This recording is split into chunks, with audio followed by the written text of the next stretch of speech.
Buenas tardes, mi nombre es Gabriel Fernández, estudiante de Derecho en la Universidad Yacambú, para la asignatura Derecho Civil Bienes.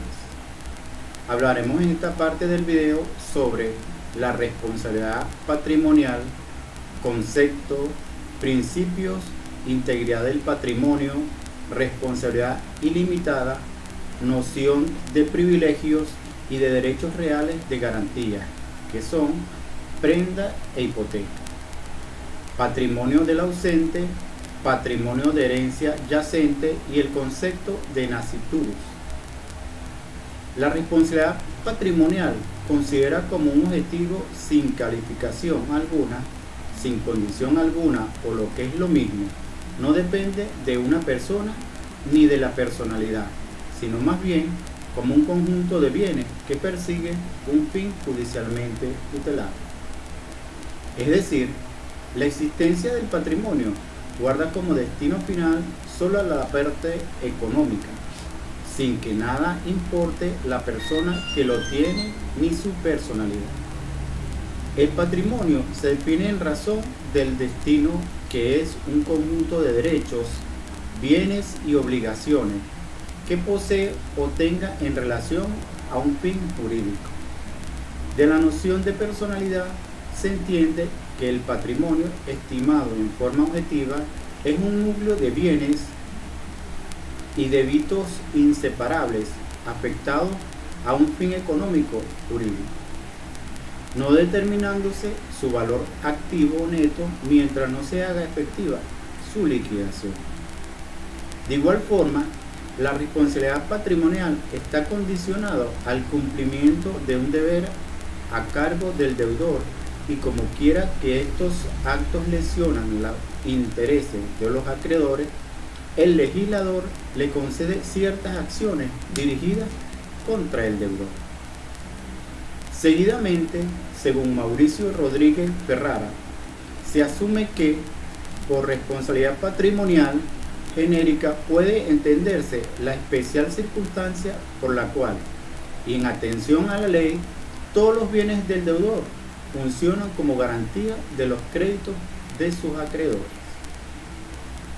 Por otro lado, la noción de privilegio y de derechos reales de garantía establecidos en el Código Civil venezolano en su articulado 1877 nos habla de la hipoteca, que es un derecho real constituido sobre los bienes del deudor o de un tercero en beneficio de un acreedor, para asegurar sobre estos bienes al cumplimiento una obligación.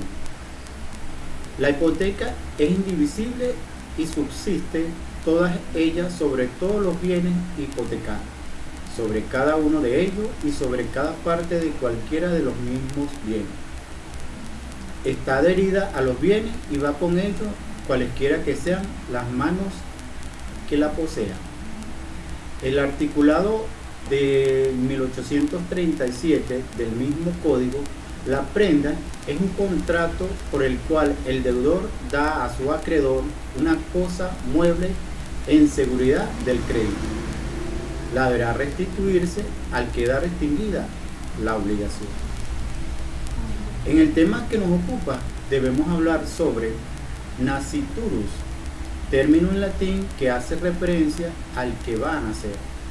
Es un término jurídico que designa al ser humano desde que es concebido hasta su nacimiento. Hace alusión, por tanto, al concebido y no nacido.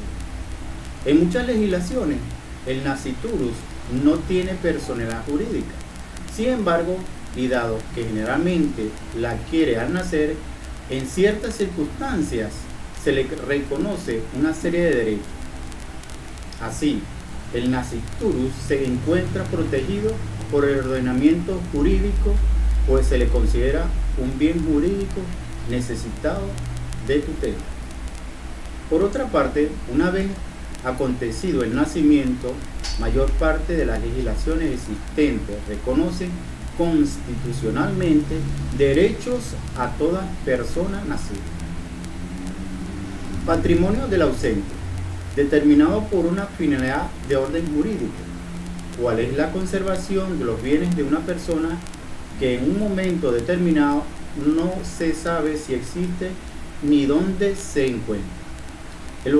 El ordenamiento normativo permite organizar el patrimonio de esta persona y designar un representante del mismo. Esto aparece en el artículo 419 del Código Civil venezolano. Por otra parte, el patrimonio de herencia yacente se refiere a la herencia cuyo heredero o herederos se desconocen o cuyo herederos testamentarios o han renunciado a ello o que todavía no han sido declarados vacantes. En su articulado del mismo código 1060. En este mismo orden de ideas, los principios generales son dos. El principio de integridad del patrimonio. El deudor se encuentra obligado a mantener a su patrimonio en un nivel tal que no perjudique los derechos de sus acreedores. Y el principio de responsabilidad ilimitada. Quiere decir que todos los bienes del deudor están expuestos al poder de expropiación por parte del acreedor.